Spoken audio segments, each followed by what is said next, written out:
Well, to start things off, you guys had a pretty big premiere last night.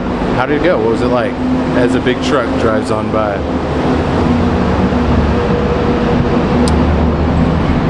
Well, it's definitely interesting with a feature film, the amount of time that it takes in pre-production and production. So after 3 years of effort and different phases, just having an event and an exhibition is healthy and exciting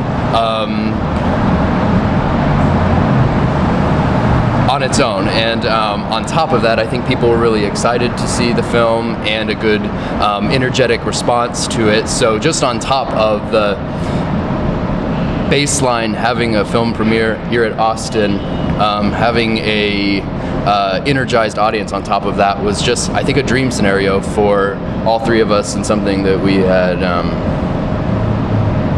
envisioned for many years now, and it was even better.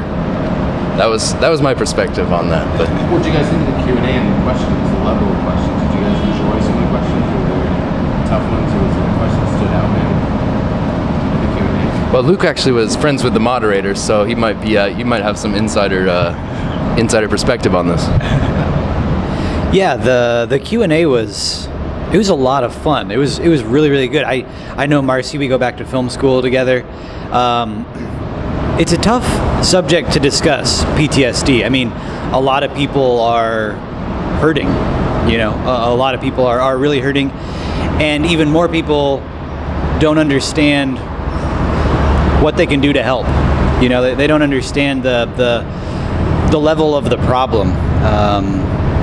You know, my dad, he's a pastor, and he has a friend who, there's a guy in his congregation who has really bad PTSD, and it's just destroying his family, ruining his life. And my dad didn't really understand this guy's problem until he saw our movie. And he says, you know, he told me, he said, now I understand what that guy's going through. And so it's a hard topic to discuss, but the making of the movie was a blast. And so that was really, really fun to talk about. It was a good Q&A. There were a lot of good questions. I'm curious, the making of process. You talk about how long the shoot was, and I mean, it had some different locations. What was it like scouting this place, and for you guys getting into it when it was happening? What were your experiences? Did you have a favorite moment?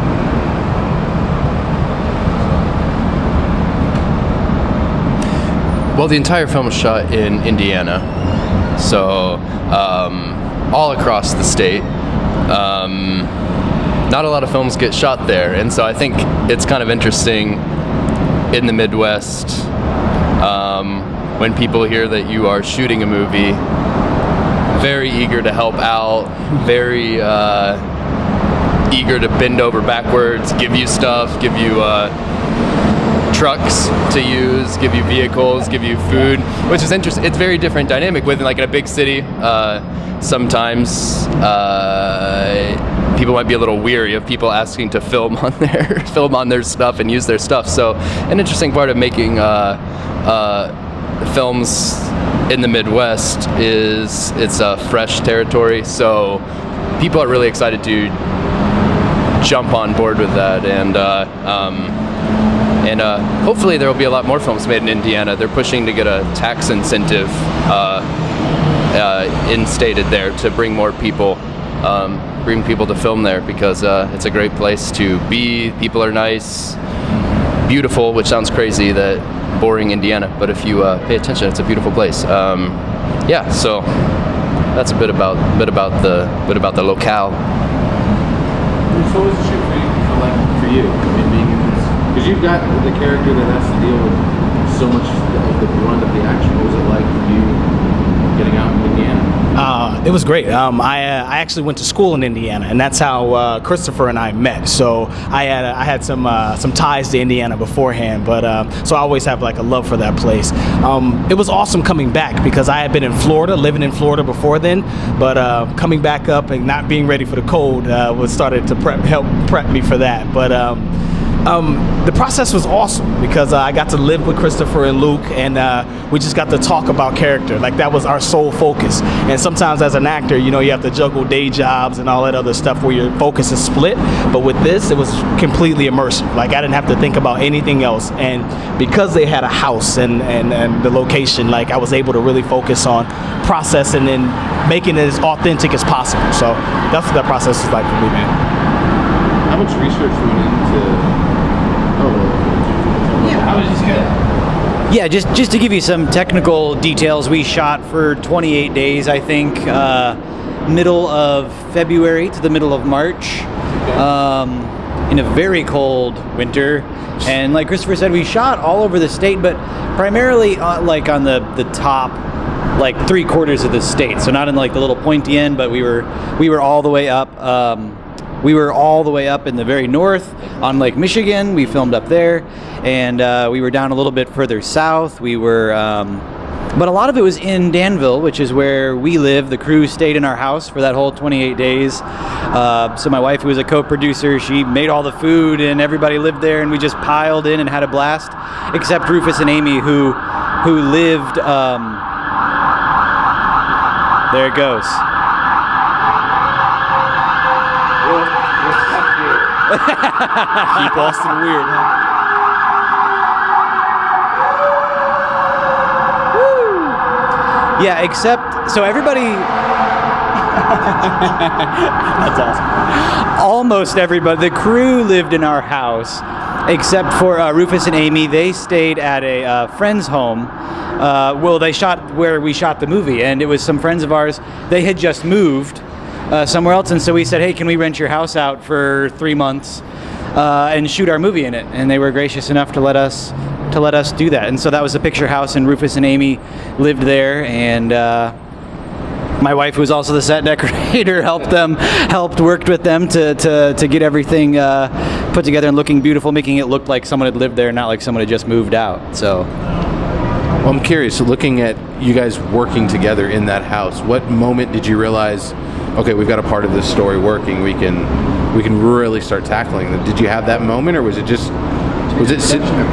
pre-production? I'm curious, like, when you guys were in that process of making it, when did you realize we can finish this movie and we can tell this full tale? I think that moment came from the clarity of understanding what the movie was about and the one thing that the movie needed to communicate. And so everything else is just trying to pursue that goal. So I had an instinct of, this movie needs to be about watching a couple go from a beautiful place of marital bliss to a place of not even being able to live together anymore, and totally incompatible, totally unsafe to be together. And the disturbing sensation of watching that happen. So I think I had a sense of that's what the story needed to capture, because that's the reality for friends of mine and for many veteran families. So I knew that the whole thing had to capture that feeling, and so the rest is just managing that plot arc from point A to point B. So starting out from a very calm place of knowing, if I can capture that journey, the film will work. And so everything else is just micromanaging from there on a scene-by-scene basis. Does that kind of make sense?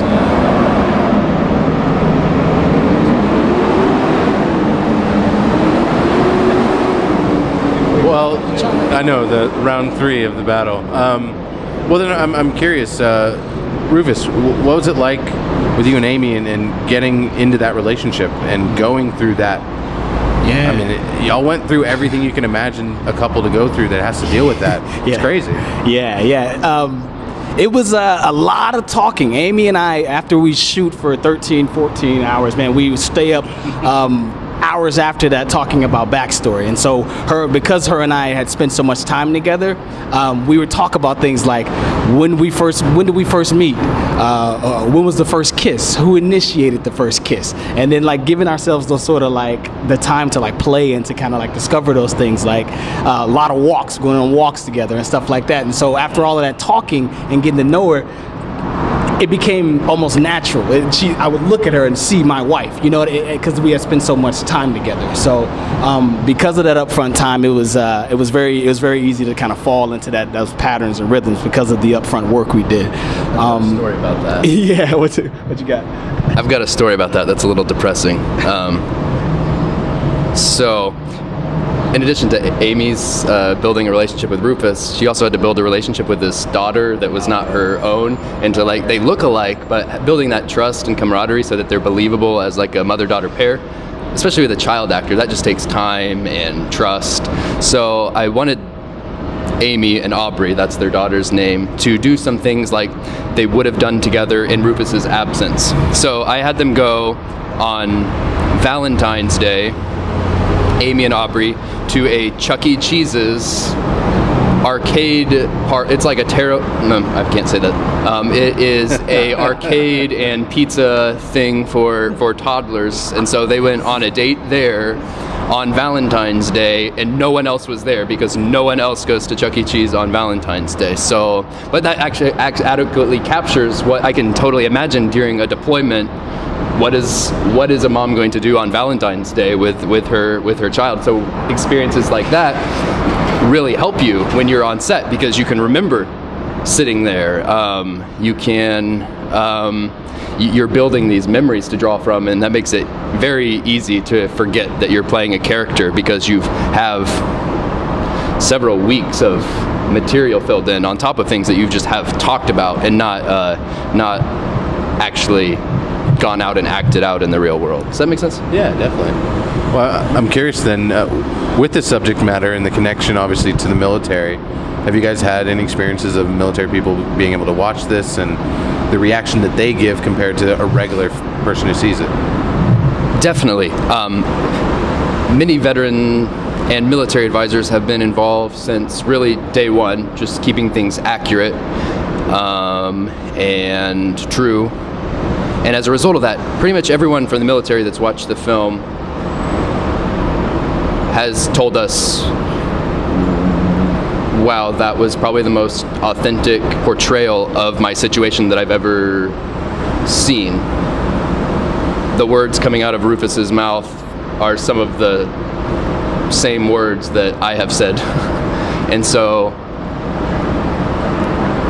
I think we've received confirmation about that authenticity, but at the same time, that may not be the most pleasant film for a veteran to watch because it's very close to home. So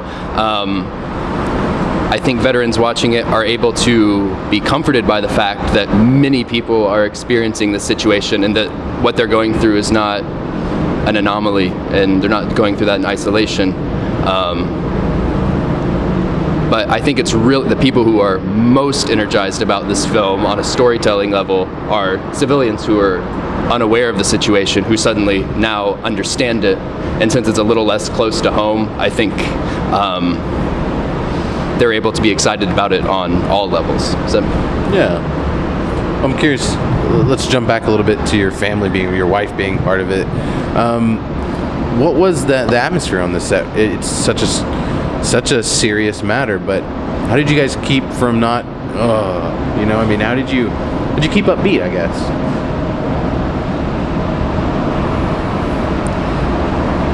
Not all the time, no. There were many times where it was really, really hard because the dialogue was improvised.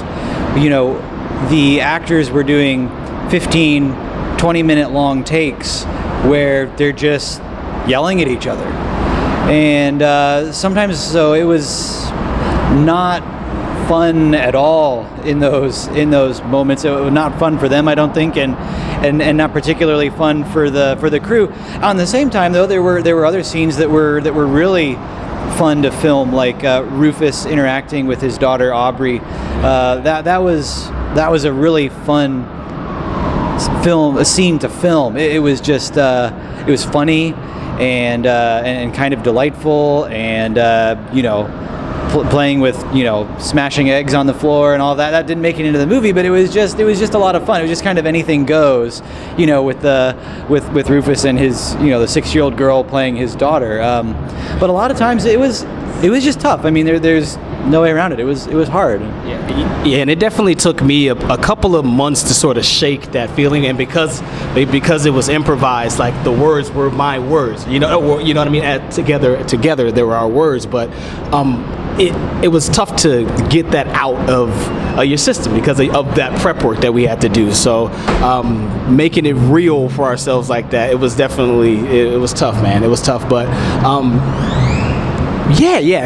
I mean, it was very, very... And that carried over into the editing room. I mean, it was it was depressing to sit there for 3 days and edit a 10-minute, a 5-minute argument. I mean, it was just, you kind of get done and go on a walk and try and watch a funny movie. That's crazy. Well, there seems like so much more purpose to this movie than a funny movie. I mean, you guys are maybe helping people with this film, and that's something that when I watched it, I was moved at how realistic it was, but also that there's a full, complete story, and we were able to follow it. And I'm curious, when, I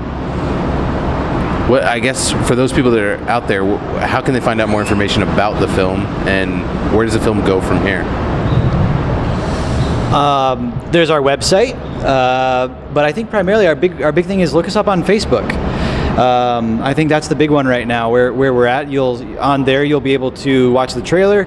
You'll be able to learn about upcoming film festivals, upcoming showings, upcoming everything that's upcoming will be there, and also on Twitter at @SeeTerribleLove. You can follow us there, and you'll get the same information. Our website right now is sort of basic. It basically just has our trailer on it. So I would really say Facebook and Twitter are the places to look us up, and be able to follow the film and learn more as we move forward.